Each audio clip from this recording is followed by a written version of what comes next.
Alright guys, TacticalRab back again today. Hope you're all doing well and enjoying your day so far. Welcome back to Valorant News. With all the speculation over the past couple of weeks, it does indeed finally seem that Chamber is getting a serious nerf here in Valorant going forward. Usually after the World Championship, often that's when the meta will change. Maybe a new map will be brought back into the pool as well. But Chamber being nerfed, if they're going to do a good job of this, what might they potentially change and which teams does it affect the most? Very much enjoyed your thoughts in the comment section below. Hit the like button if you enjoy. Subscribe if you're new as always. I'd greatly appreciate it. Firstly, this from Xander confirming he's signed his new deal. So this must mean that the organisation in question has been formed and is effectively ready to go. We believe he's going to be joining this new organisation formed by a former exec co-founder. We still have no idea really what this organisation's called, where it's going to be based, let's say, because they were joking around, we believe joking around, about flying out to South Korea. We'll see how this goes. But yeah, Xander is now gone from version 1. Still unclear what version 1 are doing. I think they might still be on the fence, but they don't really have long to decide what they're doing in terms of actually fielding a roster again, because they had such a great team for a time, you know, Xander and Zeltis and these guys on the roster. But yeah, of course, at the end of last season, didn't get into franchising, so now they've got to raise the question, do they even bother to go again? Do they wait until the Challenger qualifiers happen in presumably early mid-December, right? And then maybe pick up one of the winning teams and field them through Challengers? Potentially an option, but we'll see what they decide. So the rumour has it that indeed he is going to be going to this team formed by the exec co-founder. So there's a new organisation here being formed, and he decided to leave exec, and it was reported a few days ago, basically. So he's going to that team alongside these other players that are also on the team, if you guys are unfamiliar with this story: Nismo, John QT, EU, Xander, and Kuala Noob. So a very strong squad, and that they're going to be on that team wherever that potentially takes them. Just a quick couple of updates here, because we noticed yesterday that indeed this seems to be the TSM team. Corey, GMD, Nature, Hazed, and Seven. That's the 5-man lineup they're currently running with. Not too many updates elsewhere, but still FaZe don't really want to know what they're doing. The Stewie team don't really have a good idea there, so yeah, still plenty of things still to happen in the tier 2 side. So let's talk Chamber then. So big talking point of this entire season was Chamber being way too strong. Now look, Vanity joins Cloud9, he's got Ye on his team, and now understandably he's like, hey, maybe we buff Chamber, maybe we make Chamber even better, because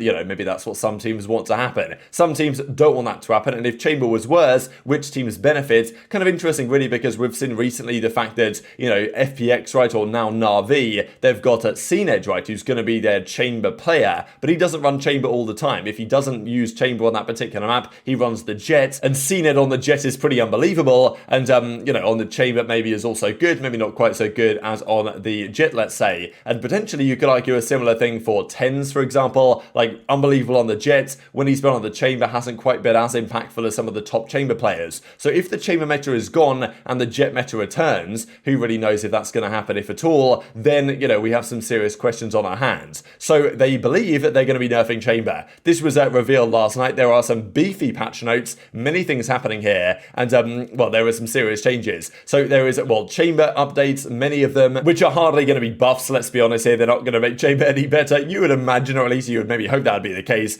Then beefy patch notes 5.12, latest on map rotations. This is kind of interesting just because, you know, look, we know that Split was gone. We've been wondering, right, if Split comes back in, what replaces, you know, what does it replace? Does it come back in for Bind, Ascend, or, you know, what's going to happen there? Is Fracture going to be gone, as many pros want it to be the case? But, you know, obviously Pearl is relatively new as well. Maybe some changes to come there. A couple of other tweaks as well. But, yeah, that is what they are doing. So Chamber is almost certainly getting nerfed. Like, this is the thing that they led with there, the developers lander. Like, you know, he's basically saying, yeah, Chamber updates are happening, so Chamber nerfs are happening. Now, what are they going to do to nerf Chamber? That's the big question here, because they tried a while ago, right? They changed a few things around the way his, you know, the teleportation thing works, the amount of traps that he has, the you know, how many points it takes to get the ultimate. These are things that you can tweak and can try and change around. To me, the key issue with Chamber, obviously his ultimate is still very good and maybe needs to be nerfed a little bit, but you know, his teleport is just so powerful. Now, of course, the thing is, if you nerf the teleport, you kind of destroy what Chamber is to a certain degree. But I don't know, I just think the radius of it, the amount of times you can do it, the cooldown of it is just way too good. And maybe it's something that you only allow him to use like once a round or something, right? Okay, you can set up shop with an AWP, you use your teleport, and then that's it for the round. I don't know what they're going to think of doing. But you don't want to completely destroy what makes Chamber, and you also want to keep him viable. But I don't know, I feel like he's just been way too strong for way too long, really. And look, there's always going to be a dominant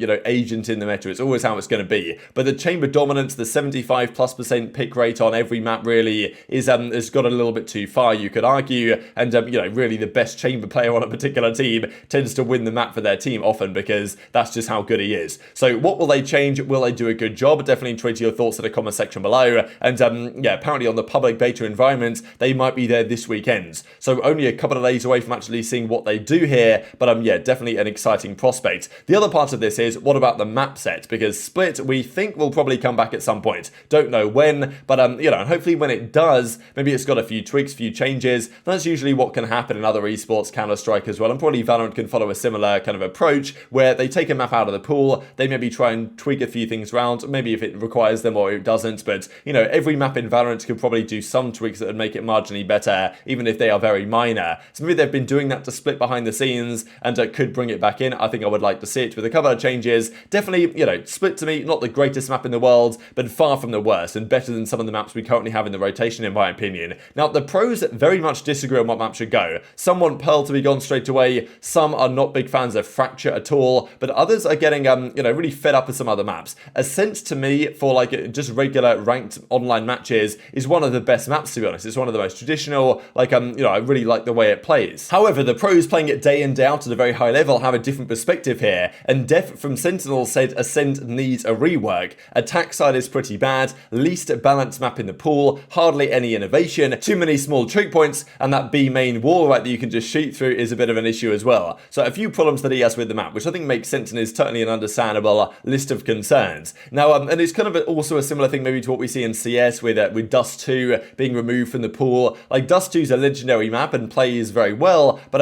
it's just got very stale, right? It's got its few issues, Dust 2, and the pros just don't really play it anymore because it's too boring. Like, there's no real innovation you can do on Dust 2. Okay, you go A long, you go B rush, or you do a mid to B split. Like, that's basically like all your options on Dust 2. And Ascent also has a kind of similar meta where often you just rush a bomb site on offense. Like, you can't really take, it's difficult to take mid-map control, and a bit of a messy map, but I can understand for professional play. So Dephh probably wants that gone and reworked. So therefore, which map would be gone? So if Split does come back in, I would be surprised if it doesn't come back in. Which map is going to be gone? Because I think they'll keep Ascent. But I know that some pros want Bind to stay because they think Bind's actually better than Ascent. Like, to me, I don't like Bind. I think it should go. But, I'm biased. I'm biased against Bind. So yeah, maybe Bind stays. I don't know. But to me, the other maps are okay. It's understandable. Haven, I still really like. And Icebox, okay, they reworked it a bit. I think it plays a bit better now. So yeah, what do you guys expect to happen here? But I'd be surprised if with all these big changes, and as he described, beefy patch notes, that Split doesn't return and something else is on its way out of the map set. Wanted to mention this as well for you guys, of course, because with the World Cup going on right now and getting towards the round of 16, these are the World Cup rosters for the VCT if this was to happen. This is, I think Overwatch has done this before. There's been some other esports that should certainly try this, and this is what NRG come up with here. So it's always kind of interesting because you can do many different teams. Like Artist, for example, could be from Latvia. Like, it's interesting to know like who you represent exactly. But there's going to be some great teams being formed here. Obviously, the US is going to have a rather good team. Canada as well is not too bad with Wardell, FNS, TenZ, Sabrosa, and Marved.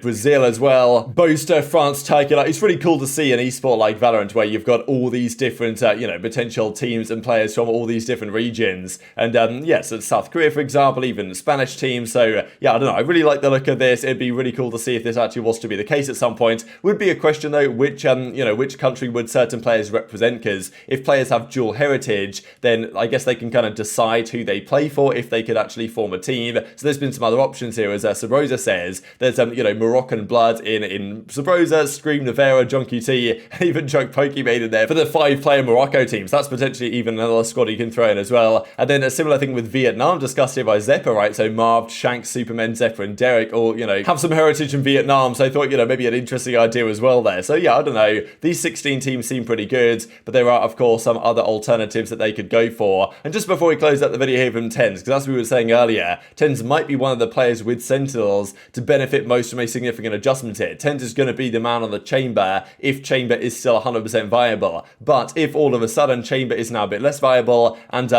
Jet stays as she currently is, and Jet is still usable, right? cNed uses it to great effect still, and players like TenZ could do that as well. If chamber is now no longer necessary, then, what does it mean? Do Cloud9 do even 100 Thieves with their Cryo edition and NRG with Ardes? Like, do they struggle a little bit more? Those players are already still very talented. Yaya is going to have no issues being impactful, but if the chamber is less good, then what does it mean? Will the best do the best players still be able to get the best out of Chamber, or will players like TenZ come into their own again if the Jet meta potentially could return? Just to say this as well, because as he says, you know, got my new glasses, I have something called astigmatism. I'm sure many of you guys watching have astigmatism. I have astigmatism in both my eyes, I think a little bit worse in the right. It's basically when your eye isn't perfectly round, it's kind of more like a rugby ball than a football or whatever. And TenZ doesn't really have the best luck with that, you know, genetic stuff. Like, this guy gets ill all the time and he's got astigmatism in his eyes as well. But, you know, it's not really like, it's not really, okay, if I was a fighter pilot or if I was an archer or something, then yeah, okay, astigmatism might not be ideal. But for gaming and for regular things, it's not really a big problem. So, you know, I'm sure many of you guys have this as well. But I just thought it was pretty funny from TenZ to close out the video. But very much enjoyed your thoughts on all this stuff in the comment section below. Hit the like button if you enjoyed. Subscribe if you are new. Take care. And I'll see you next time.